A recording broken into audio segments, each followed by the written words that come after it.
billahi samii'ul 'aliim minasy syaithaanir rajiim. Bismillahirrahmanirrahim. Alhamdulillah subhanalladzi adhara athara ta'allaqatil qalbiyyah fil 'amali wan niyyah wa qadat iradatuhul asliyah bi ikhtilafil madahiril hukmiyati fil bariyah. Wassalatu wassalamu ala abdul khalisil mutaba'il ala rutbati fil qurbiyah Sayyidi Rasulillah Muhammad ibn Abdillah imamil hadratil jam'iyah wa ala alihi wa sahbihi wa man salaka sabilahum sawiyah. Asyhadu an la ilaha illallah wa la syarika la sahadatan mughribatan an yakin syahadatan liqa'iliha bil qali sabiti yaumiddin. Wa asyhadu anna sayyidina Muhammadan abduhu wa rasuluh alladzi irtadahu najiyati ila hadratih wastafahu basyiran wa nadhira li khaliqatih faballagha risalati bitamamiha wa kana bi ibtida'uha wa ihtimamuha. Abdun muqarrabun hajazatil uquli anil wusul ila kulli haqaiqi allati akramahu biha maulah wa waqafatil albabu syakhisatun ila jawami mahasini suratin wa ma'nah. Allahumma salli wa sallim wa barik wa karrim wa azim ala sayyidina wa nabina wa habibina wa syafi'ina wa qudwatuna wa imamuna wa qurrati ayunina wa maulana Muhammad salatan dzatiyah ala hadhihi dzatil muhammadiyah madhuratil insaniyah mahbubikal akbar wa turjumani ilmika alladhi balagha anka fabasyara wa andar Rasulillah Muhammad bin Abdillah sadiqi fiha akhbar wa ala alihi wa sahbihi salikina sabilahu wa fahimina anhu min ilmihi ma'abdahu wa ma'adhar. Allahumma ya da'imal fadli ala al-bariyah ya basitul yadaini bil 'atiyah ya sahibal mawibis saniyah salli wa sallim ala sayyidina Muhammadin khairul wara syajiyah wa fir lana yadal ula fi hadhihi layla birahmatika ya arhamar rahimin amma ba'd. Para hadirin hadirat sama-sama dimuliakan Allah Ta'ala. Pertama-tama kita banyak-banyak menyebut pujian-pujian tahmid kepada Allah Rabbul Alamin. Alhamdulillah. Kalau kita sering bersyukur kepada Allah dan sering menyebut bertahmid mengatakan Alhamdulillah, niscaya Allah Ta'ala akan menambahkan nikmat-nikmat syukur itu kepada kita sekalian. Dan itu tidak bisa diingkari dan dipungkiri bahwa manusia ini wajibnya untuk bersyukur agar tidak dikurangi segala apa-apa nikmat dari Allah Ta'ala. Dan yang paling bersyukur kita dijadikan umat Nabi Muhammad SAW. Karena kita sudah dijadikan umat Nabi Muhammad SAW, berarti kita adalah umat-umat yang beruntung. Maka dengan keuntungan yang besar itu bukan berarti kita ini semuanya terus lengah atau lalai dalam ibadah. Tetapi semakin mengetahui hal ihwal tentang diri kita, yaitu wajib untuk mengenal diri, yaitu atas kekurangan-kekurangan diri kita. Itulah manusia yang beruntung di antara yang beruntung. Maka yang paling utama adalah orang yang sudah diberikan hidayah oleh Allah Ta'ala, yang selalu beristighfar dan bertaubat kepada Allah Ta'ala. Maka orang yang paling beruntung adalah yang menyadari dirinya terus berbuat aniaya pada dirinya sendiri. Maka kita wajib untuk beristighfar kepada Allah Ta'ala. Inilah yang disebut orang-orang yang beruntung. Mudah-mudahan kita semuanya di tempat ini adalah orang-orang yang selalu beristighfar dan bersyukur kepada Allah Ta'ala. Dan mudah-mudahan dosa orang tua kita, keluarga kita, saudara kita, kerabat kita, sahabat-sahabat kita, semuanya diampunkan oleh Allah Ta'ala. Dan mudah-mudahan amalnya diterima oleh Allah Ta'ala. Dan mudah-mudahan segala hajat-hajat kita juga dikabulkan Allah Ta'ala. Yang diberikan sakit mudah-mudahan diberikan kesembuhan, sehat walafiat, tulul umur dan panjang umurnya dalam banyak ibadah kepada Allah Ta'ala. Dan segala beban-beban yang berat mudah-mudahan di awal tahun ini sesudah kita mengerjakan memperingati Maulidun Nabi Muhammad SAW, mudah-mudahan terus dipelihara keimanan kita, semakin cinta dan mahabbah kepada Nabi SAW, agar kita masuk di surga bersama beliau dan mendapatkan syafaat yang besar di atas syafaat yang lain daripada nabi-nabi yang lain adalah Nabi kita Muhammad SAW. Dan segala hajat-hajat kita semuanya, beban-beban, masalah hutang piutang atau masalah ekonomi dan usaha semuanya, di dalam maupun di luar rumah tangga semuanya, mudah-mudahan Allah Ta'ala berikan kebahagiaan di dalam hati mereka dan hati pikiran mereka, dan mendapatkan yaitu kehidupan yang selamat, sa'adatul kubra, kebahagiaan yang besar di sisinya. Salawat serta salam dan pujian pada baginda Nabi SAW dan ahli keluarganya dan sahabatnya, yang tidak henti-hentinya kita memuji, tidak henti-hentinya kita berselawat kepada junjungan Nabi besar Muhammad SAW, seperti halnya beliau tidak pernah berhenti mendoakan umat-umatnya sampai hari kiamat.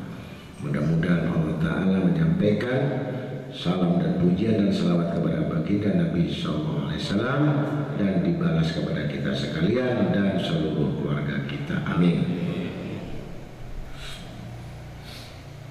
Para hadirin majelis ta'lim Al-Munawwarah yang kami cintai, malam ini kita sudah menginjak pada juz 16, yaitu surat Toha. Surat yang ke-20.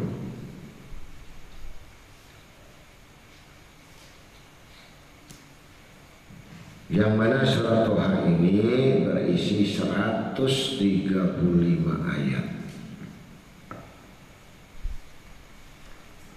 Begitu agungnya Allah Ta'ala memuji Nabi kita Muhammad SAW dengan nama Rasul itu 201 nama Nabi Muhammad SAW. Asmaul Husna 99. Jadi termasuk surat Yasin. Yasin adalah nama baginda Nabi SAW. Bahkan disebutkan lagi dalam surat ini sampai dinamakan surat Toha. Nama Nabi Toha Sallallahu Alaihi Wasallam. Jadi Allah sudah memberikan muqaddimah namanya surat Toha. Berarti apa di balik rahasia ini? Yang jelas bahwa Al-Quran itu adalah akhlak Nabi Muhammad SAW. Jadi kalau manusia itu mengikuti daripada kitab Allah Al-Quran, berarti sudah mengikuti Nabi kita Muhammad SAW.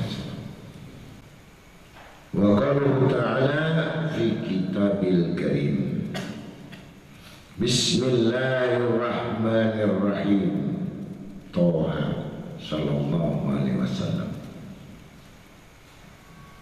Jadi kalau kita baca Yasin sallallahu alaihi wasallam, Toha sallallahu alaihi wasallam, Muhammad Rasulullah sallallahu alaihi wasallam. Kalau kita tidak memujinya dan putus, berarti kita belum mengena hati kita kecintaannya kita kepada Nabi Muhammad SAW. Maka diambil dari qasidah, diambil dari syair, diambil dari karangan-karangan para aulia-aulia Allah. Bahkan sudah ada di kitab berjanji atas Ashraful Anam, kata kalimat Toha berarti diambil dari Toha, itu diambil kalimat Tobibi. Artinya Tobibi, Toha itu adalah dokter. Jadi jabatan Toha adalah tabib bagi Nabi kita Muhammad SAW. Jadi kalau kita untuk menyembuhkan diri atau dari sakit yang sangat berat, cukup menyebut Toha ya Tobibi. Bukan Toha itu siapa, tapi yang sanggup untuk menyembuhkan dari segala macam berbagai penyakit.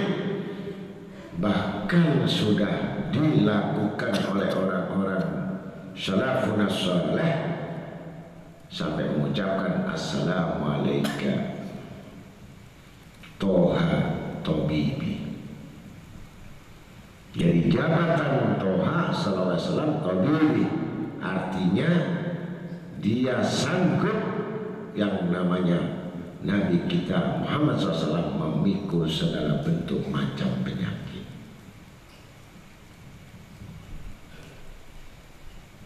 Maka Toha berarti adalah jabatan Nabi SAW untuk dokter atau tabib. Tidak ada yang bisa menyembuhkan dokter dari segala dokter. Yang dari hebat dari segala dokter adalah Toha. Bagaimana saya datang ke dokter? Kalau dokterku dari segala dokter adalah Toha Tobibi. Ini awal dari ayat yang pertama, Toha Tobibi. Jadi menyembuhkan segala macam penyakit, walaupun penyakit itu sampai penyakit hati, bukan penyakit badan saja, penyakit pikiran, penyakit iman, penyakit perusahaan. Yang namanya penyakit, tidak ada dokter yang paling dasar, sebutlah banyak-banyak Toha Tobibi.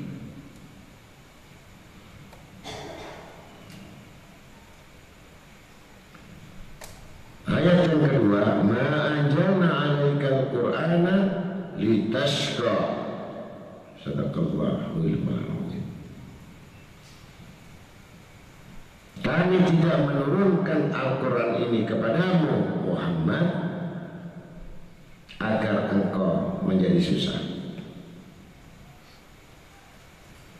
Jadi Al-Quran itu diturunkan bukan untuk siapa-siapa, tapi diturunkan kepada orang-orang yang dipercaya. Jadi Nabi juga disebut Shadiqul Wa'dil Amin, yang benar menyampaikan yang benar dan yang bisa dipercaya.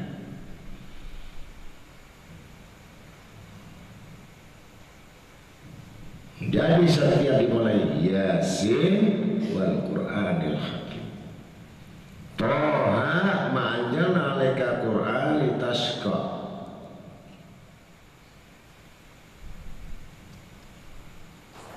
Satu contoh perumpamaan.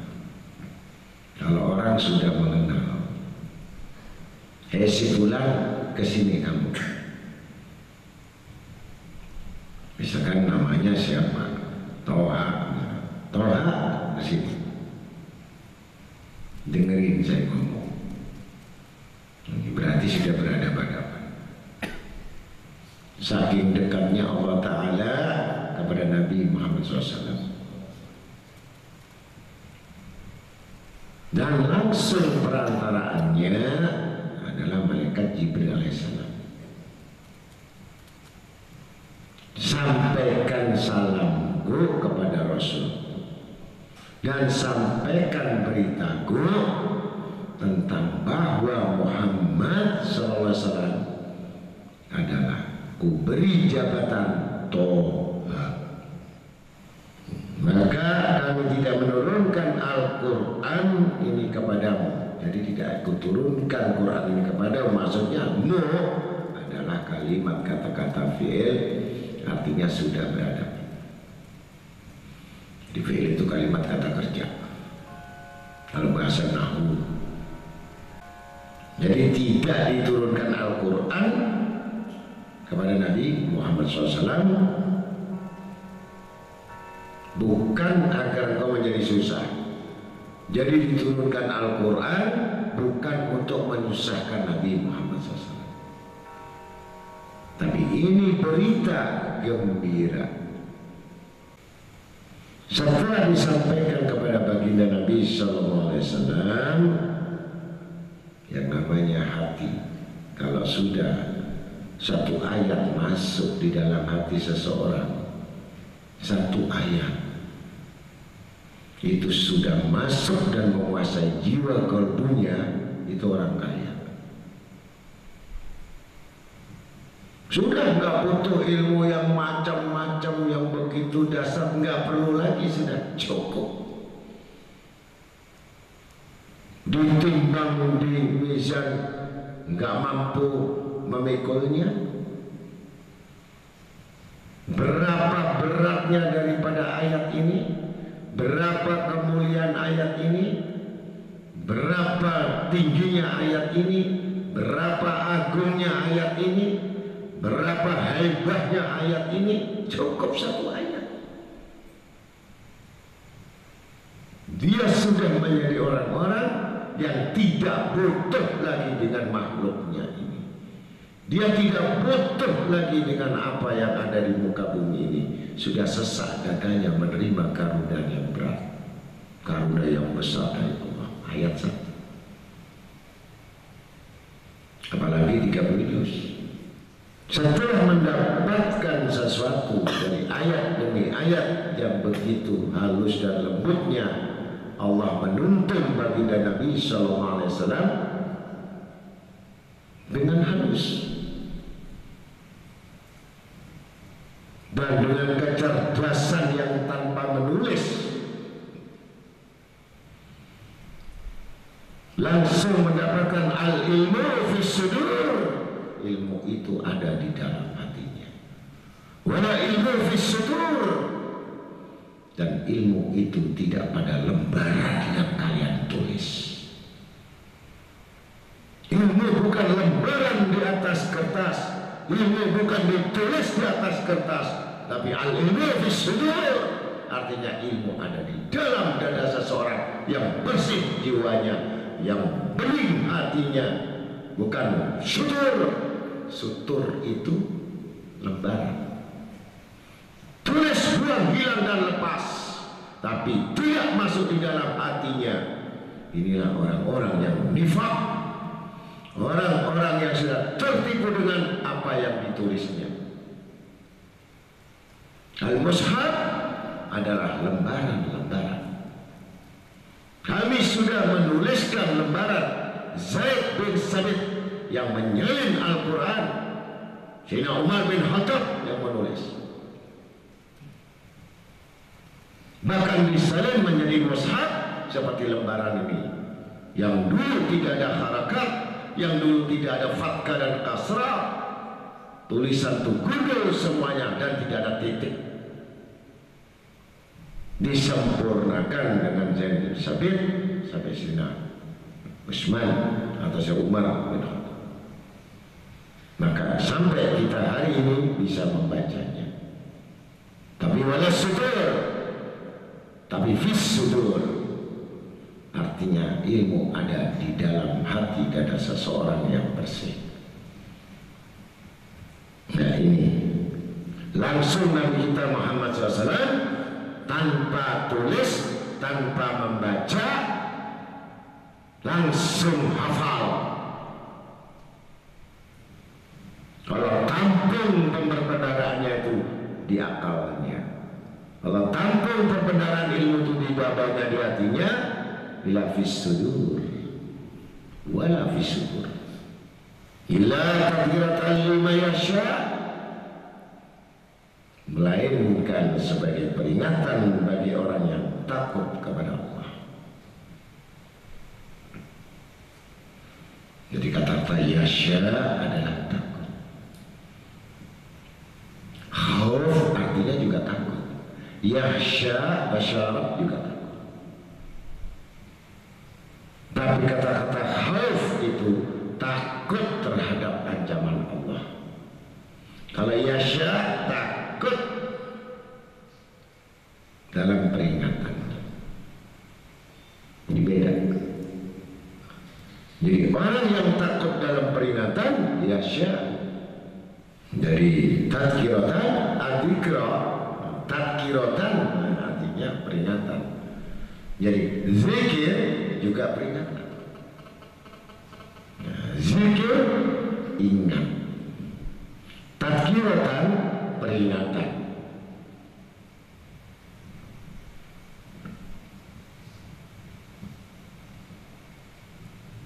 Fadzakir yang mengingatkan. Nah, jadi kalau manusia itu sudah mendapatkan satu yang namanya Al-Quran peringatan, itu hanya orang yang takut kepada Allah dan tidak kepada orang yang tidak takut. Jadi kalau orang yang tidak takut, Al-Quran bukan peringatan. Al-Quran bukan satu teguran. Al-Quran bukan sebagai sesuatu yang sangat berarti bagi jiwa orang yang tidak takut. Maka orang yang takut disebut nama Allah, maka gemetarlah seluruh sendi tulangnya karena dia takutnya kepada Allah, gemetar. Bahkan Sayyidina Umar bin Khattab dalam satu riwayat, begitu melewati satu tempat ada orang baca Quran, begitu mendengar ada satu kalimat tentang ancaman kepada Allah, jatuh pingsan yang namanya Sayyidina Umar, saking takutnya. Sejauh mana iman orang yang dahulu kala, begitu mendengar teguran peringatan tentang hal ancaman, dia langsung pingsan. Kalau kita saya lalu saja. Ini tanda-tanda hatinya sudah berkarat. Jadi orang yang hatinya berkarat tidak akan merasa peringatan itu. Maka peringatan itu tadkiratan, artinya peringatan bagi orang yang yasya'u, takut, yasya'.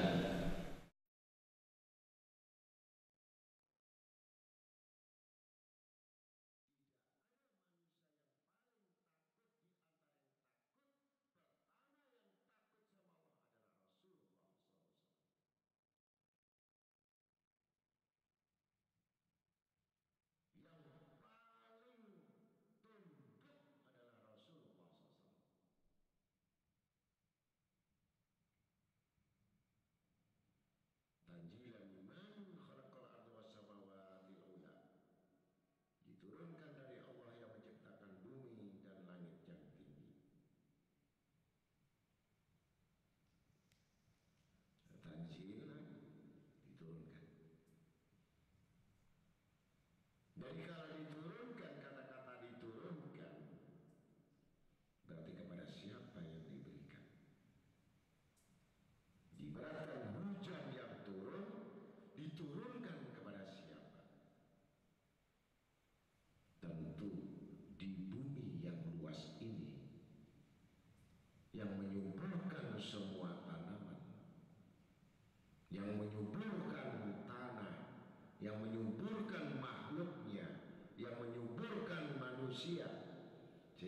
Jangan mereka itu kehausan. Ini diturunkan. Siapa yang mengetahui kekuasaan dan kebesaran Allah, disitulah hanya orang-orang yang takut kepada Allah. Dan dia merasakan betul bagaimana dari sekian ribu kilo air yang dihembuskan, kemudian kemana hujan itu akan diturunkan, dan kemana yang harus menerima rahmat itu satu titik yang namanya air hujan itu malaikat yang membawa. Kalau didapatkan air itu keras untuk menghukum manusia, air itu keras untuk memberikan azab pada manusia, maka seperti batu yang memukul pada mereka. Tetapi rahmat diturunkan dengan lembut, yang membawa dari semua malaikat pembawa hujan adalah malaikat Mikail. Maka hujan rahmat berarti hujan kebaikannya. Ketika manusia sudah banyak bermaksiat, ketika manusia sudah banyak melupakan Allah, bahkan dia meremehkan Al-Quran, maka bumi yang diturunkan rahmat ini dia menutup pori-porinya. Maka bumi bersumpah kepada Allah, ya Allah, ya Rabbul Alamin, aku bersumpah atas namamu yang kau telah menjadikan aku. Karena dia berjalan di atas punggungku, mereka bukan berpikir kepadamu, mereka bermaksiat dan tidak tahu yang namanya siang dan malam, maka akan aku menutup daripada pori-poriku, sehingga maka timbullah bencana. Ada yang berupa gempa, ada yang berupa banjir, macam-macam musibah. Tentu kalau kita selidiki dengan pengetahuan, mungkin karena arusnya kurang lancar, atau karena itu, tetapi sebenarnya semua manusia tidak ada daya upaya. Allah yang sanggup semua yang memutuskan, sehingga mereka tidak tahu bahwa tanzilun mimman khalaqal ard, apa yang diturunkan oleh Allah adalah yang menciptakan bumi dan langit al-ulya, yang mana itu kedudukan yang tinggi. Ini hanya orang-orang yang mendapatkan peringatan, yang betul-betul takut, bisa merasakan itu kebesaran keagungan Allah. Dan tidak dirasakan bagi orang-orang yang mati akalnya, mati hatinya, mati imannya, mati pikirannya. Dia tidak akan merasakan, kecuali yang dipikirkan adalah isi perutnya dan kesenangan, syahwat dan nikmatnya. Itu manusia. Dan Allah tidak akan berikan pemahaman itu kepada mereka. Pemahaman mereka hanya terbatas bagaimana aku hidup, bagaimana aku sukses, bagaimana aku kuasa, bagaimana aku makan, bagaimana saya kaya. Itu saja, sudah cukup. Ini akal daripada makhluk, yang mana akal itu diletakkan, mereka adalah makhluk dunia. Ar-Rahmanu 'alal 'arsy istawa, yaitu Allah yang Maha Rahman, yang Maha Mengasihi, yang bersemayam di atas arsy. Dari manusia itu kalau mengetahui menyebut Ar-Rahman, berarti dia sudah di dalam ilmu tafsir. Ar-Rahman adalah sesuatu yang ada semua lapisan bumi ini. Jadi Allah kuasa atas atas alam semesta ini Ar-Rahman. Dengan menghubungkan Ar-Rahman dengan Ar-Rahim adalah sesuatu, Ar-Rahim adalah sesuatu yang gaib, yang kita tidak tahu segala sesuatu. Allah yang ciptakan dengan gaib ini, yang sangat terbatas dengan pengetahuannya.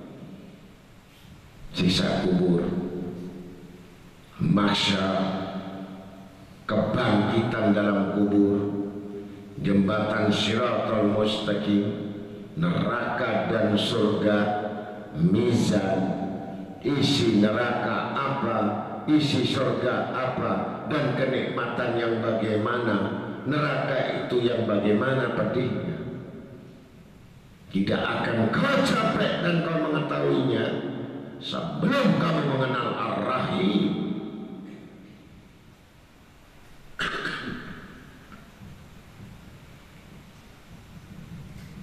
Bahkan daripada awliya kutub, semua awliya ta'ala dibacakan sesuatu doa, ya Allah ya Rahim, ya Allah ya Rahman.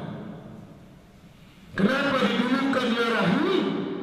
Karena kami menginginkan itu akhirat. Ar-Rahman adalah apa yang ada di muka bumi ini. Maka sebaliknya bagi kita semuanya yang membutuhkan keselamatan dunia akhirat, dia baca ya Rahman, ya Rahim, ya Rahman, ya Rahim. Maka dengan mengetahui Ar-Rahman berarti orang yang sudah mengetahui betapa kecilnya dunia ini, betapa sempitnya dunia ini, diibaratkan kalau kita melihat telur ayam. Di dalam telur ayam ini si janin ayam mengatakan betapa luasnya dunia itu, padahal sempit. Diibaratkan telur ayam yang belum menetas, itu Ar-Rahman diibarat seperti itu. Tapi bukan seperti itu. Ini gambarannya. Seorang makhluk yang melihat dunia itu seakan-akan dunia ini besar, bahkan Paris, bahkan Hollywood, Makkah sampai Medina, sampai Afrika, sampai kutub utara, kutub selatan, luas dengan pandangan mata yang terbatas. Itu seperti ayam yang dalam telur. Begitu saat menetas, maka si anak ayam mengatakan ternyata masih ada dunia yang lebih luas lagi, yaitu akhirat. Jadi akhirat itu seakan-akan ayam yang menetas begitu melihat betapa luasnya, betapa besarnya, betapa sudah tidak terjangkau lagi oleh pemikiran batas ayam yang melihat tadi. Padahal pada waktu di dalam telur tadi sudah mengatakan dunia itu sudah luasnya seperti kita. Kalau sudah memandang itu betapa luasnya dunia, kalau sudah memandang betapa besarnya dunia, kalau sudah memandang bagaimana hebatnya dunia, itu tandanya manusia sempit dalam dadanya. Manusia yang sudah terjepit di dadanya karena dia tidak mengetahui kebesaran dan keagungan Tuhan.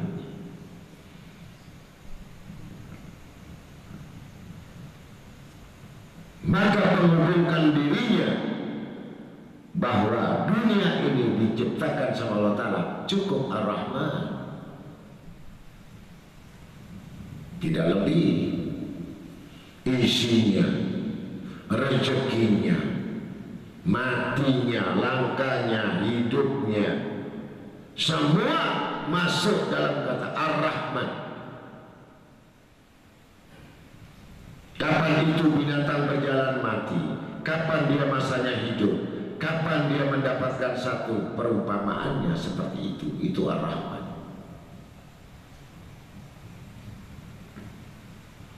Kalau kita belum mengetahui tentang kebesaran Allah, keagungan Allah Rahman, tentu yang disebutkan alal istawa. Hanya orang yang mengenal Ar-Rahman, maka dia meyakini bahwa Allah Ta'ala kedudukannya bersemayam di aras, yang sudah tidak mampu memikirkannya. Dan jangan mengatakan Allah bertempat di aras. Kalau Allah bertempat berarti punya rumah, punya alamat. Kata-kata bersemayam tidak tahu pasti apa itu yang namanya semayam. Yang jelas namanya adalah aras. Kalau Allah bertempat berarti dia adalah makhluk. Padahal Allah zat yang tidak bisa diukur dan tidak akan mampu manusia untuk memikirkannya. Hanya untuk memikirkan kebesaran dan keagungan Tuhannya, bukan memikirkan mana tempatnya Allah. Jadi kalau orang kebingungan masalah rezeki, masalah dunia, masalah ini sudah amat rendah sekali kedudukannya di sisi Allah. Dan itu lebih rendah lagi kalau mereka sudah kebingungan masalah rezeki, berarti dia lebih rendah lagi daripada binatang ternak. Karena Allah telah menciptakan bahwa manusia itu khalifah, lebih tinggi dan lebih mulia dari jin dan malaikat. Tapi sebaliknya manusia akan terhina, lebih buruk dari jin dan malaikat, dan lebih buruk lagi. Malaikat itu sudah suci, jin sudah ada yang suci, tapi lebih buruk daripada hewan ternak, dan lebih gila lagi binatang buas, hilang akal.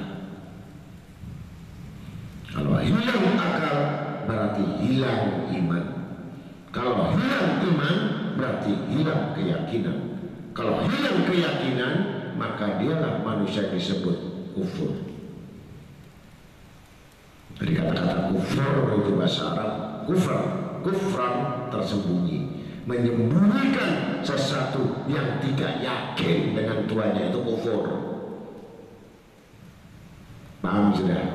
Ya, mudah-mudahan kita semuanya jangan terlalu terpedaya yang mana tertipunya manusia melupakan Ar-Rahman.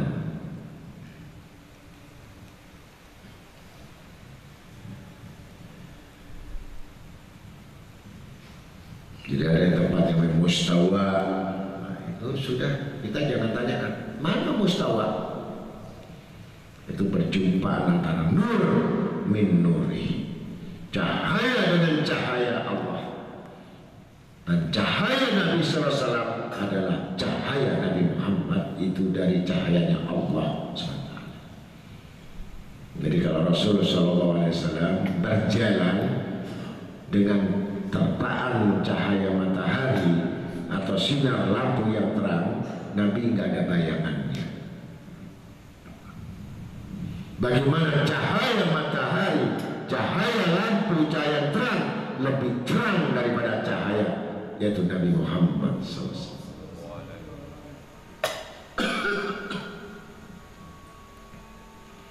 Cukup dengan nur Nabi Muhammad SAW, Ar-Rahman menjadikan semua makhluknya itu hanya mengambil satu titik dari cahaya Nabi Muhammad SAW.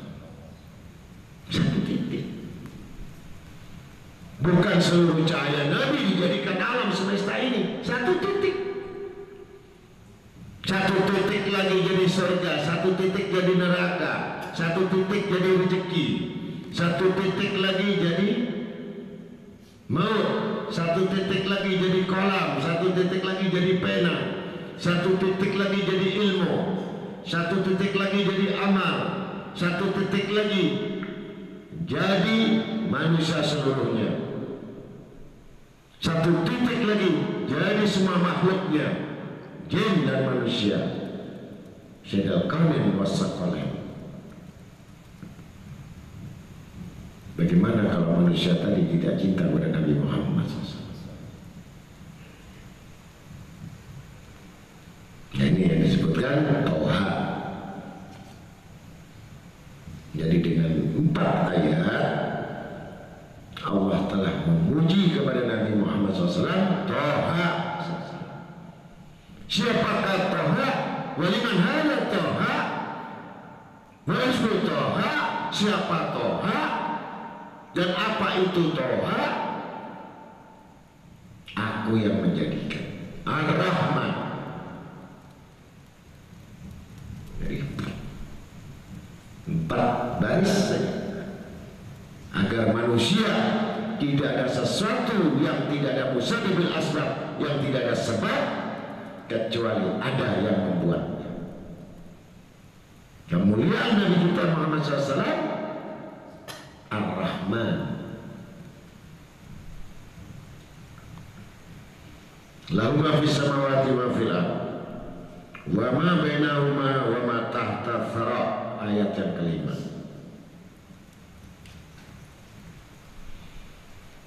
Miliknya lah apa yang ada di langit, apa yang ada di bumi.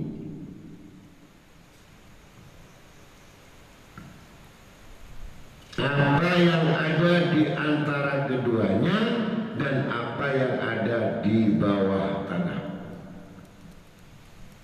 Sejauh mana kita mikirkan? Kalau memang betul-betul manusia menuju Tuhannya, itu pikirannya gak kemana-mana. Kalau manusia betul-betul hatinya fokus, pikirannya fokus kepada Rabbul Alamin, niscaya akan ditunjukkannya. Tapi kalau hati pikiran kita lebih condong kepada isi perut, condong kepada uang dan harta dan tahap dan fidah, emas dan perak, niscaya tidak akan satu pun kau akan ditunjukkan rahasia Tuhan itu. Ini yang disebut zikir mampus, zikir mati. Orang zikir tapi mampus, orang zikir tapi mati, orang zikir tapi sholat. Karena zikir Allah yang tidak nyambung dengan Tuhannya adalah zikir yang sia-sia, karena dia tidak ditunjukkan segala sesuatu dalam rahasia alam semesta ini. Walaupun diterangkan miliknya apa yang ada di langit, itu kebetulan. Kalau awan lewat hujan, kebetulan memang musim hujan. Kalau musim panas, itu kebetulan. Dia hanya batas melihat fenomena bahwa kehidupan itu yaitu bulan purnama yang memang sudah malam 15.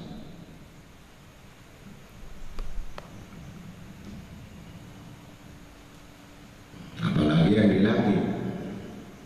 Siapa yang bisa melihat langit? Belum melihat Venus, belum melihat galaksi, Mars, jangkauan beberapa planet yang lebih besar dari planet bumi ini. Subhanallah, kuasa Allah.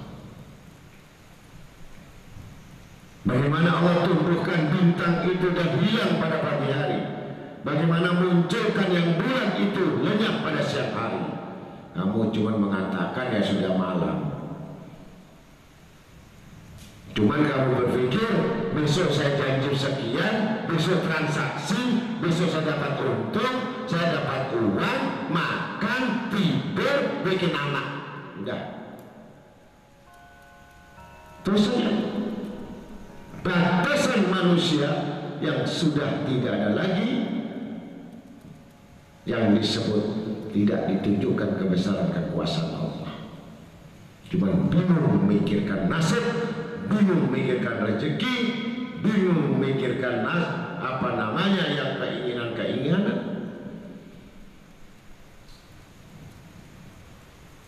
Apalagi suruh mikir di antara keduanya, langit dan bumi, apalagi melihat yang di bawah tanah.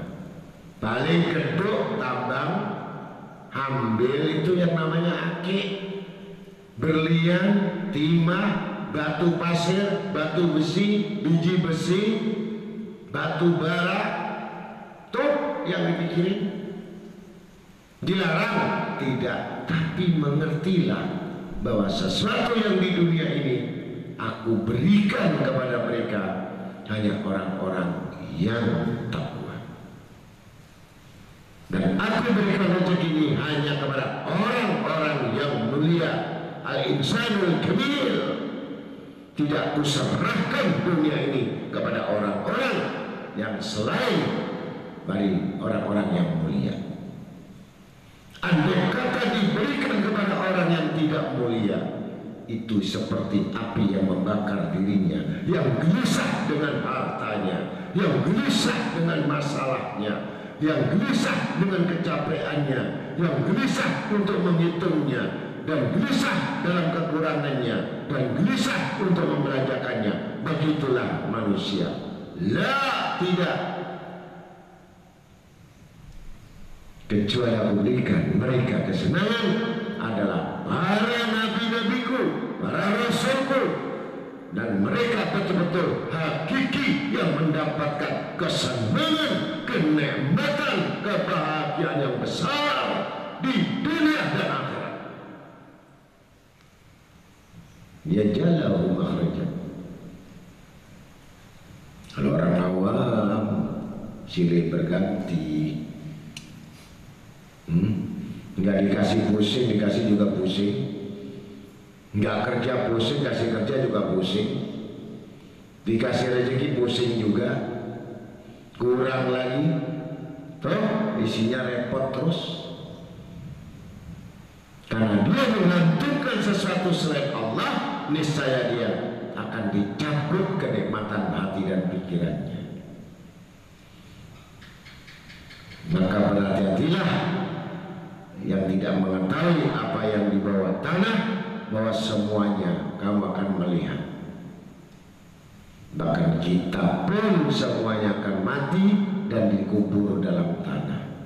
Bahkan kalau kita melihat orang mati, bahkan kita santai saja, ya sudah mati kubur. Bukankah aku berikan peringatan dan contoh? Jangan kau melihat sesuatu kecelakaan atau satu musibah yang tenggelam di air, yang tenggelam kena tanah, yang tenggelam terbakar, macam-macam, itu sebagai contoh bagi orang yang hidup, sadar atau tidak sadar bahwa engkau akan mengalami apakah nasibmu tidak itu, atau nasibmu lebih baik dari itu, atau lebih buruk dari itu. Itu tujuannya Allah memberikan peringatan-peringatan, bukan satu tontonan, tetapi itu satu peringatan agar kita lebih banyak mendekat lagi kepada Allah, lebih banyak lagi kita berusaha untuk banyak ibadah pada Allah, agar kita jadikan golongan yang selamat untuk akhir husnul khotimah. Ini orang yang selalu memikirkan kebesaran Allah Ta'ala, kekuasaannya, kemampuannya. Kita kecil.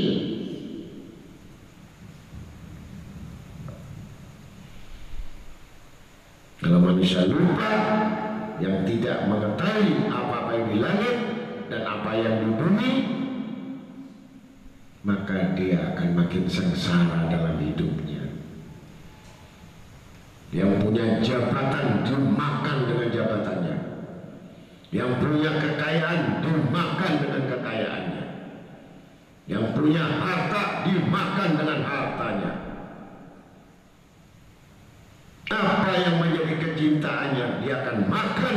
hatinya seperti api yang membakar ranting yang begitu mudah. Kehinaan seseorang tadi tidak disadarinya karena lepas putus dengan hubungan Allah. Ini orang ibadah yang dapat laknat dari Allah Ta'ala. Dan tidak percaya dengan gaib tadi, tidak percaya dengan kejadian yang akan datang. 5 juta kilo matahari di atas sudah panasnya seperti ini. Kalau sudah di padang mahsyar, itu matahari di atas kepalamu 1 jengkal. Anda bayangkan. Dan itu kita semua mengalaminya. Dan tidak ada satupun yang lolos, percaya atau tidak percaya. Memang orang yang tidak percaya, memang kami tutup mata hatinya. Orang yang tidak percaya, memang kami jauhkan dari peringatanku. Orang yang tidak percaya, mereka biarkan hidupnya, yang semua akan datang pada kita, matahari di atas kepala. Dan sekarang 5 juta kilometer jauhnya matahari di bumi, panasnya sudah menyengat. Kita sudah bingung untuk masang kipas angin. Kita berteduh, itu pun masih keluarkan keringat. Bagaimana matahari yang di atas kepala? Ini apa yang ada di langit.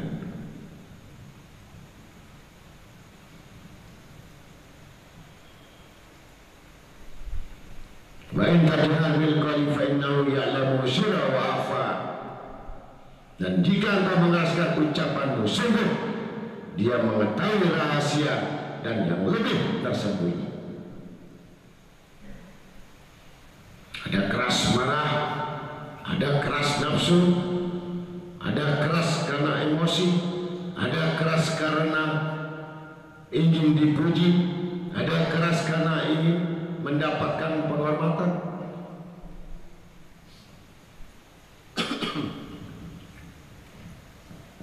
Ialah asir. Allah mengetahui rahasia. Apa yang di hati kita, apa yang kita niatkan,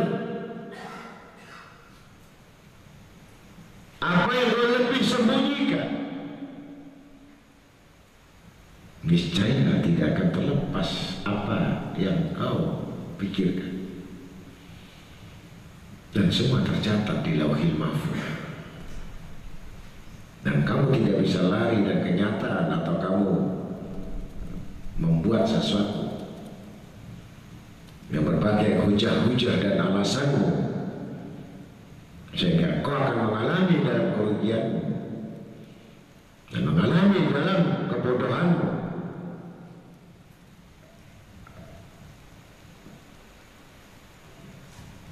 Jadi tidak bisa berpura-pura.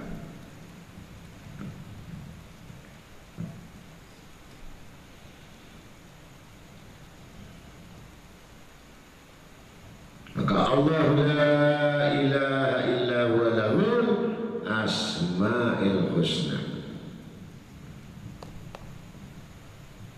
Sesudah memberikan jabatan kepada Nabi Muhammad SAW, setelah menerangkan kebesaran keagungannya, setelah memberikan peringatannya, memberikan supaya manusia itu bertafakur kepada makhluk atau kebesarannya, maka Allah menyatakan dirinya. Tidak ada Tuhan selain Allah. Dan aku memiliki nama yang terbaik. Jadi Asmaul Husna, yang mana 99 nama Allah. Pernahkah kalian berpikir, pernahkah kalian itu membacanya? Bukan sekedar membacanya, pernahkah kalian mengetahui apa itu jabatannya?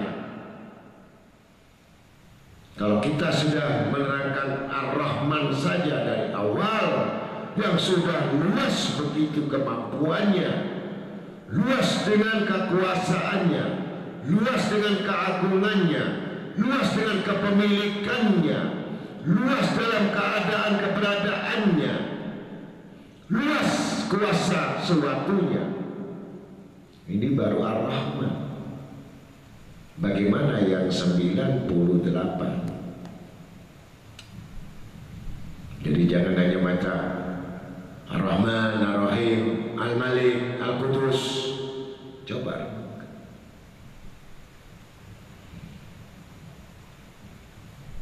Kalau mengetahui benar-benar arti apa di dalamnya,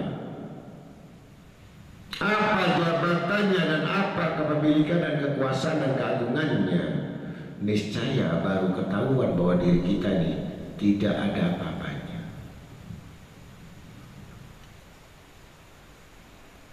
Kalau Allah Ta'ala mengatakan, berfirman, aku ciptakan dunia yang besar ini, yang begitu luas alam semesta menurut pandangan manusia ini, tidak sebesar sayap nyamuk.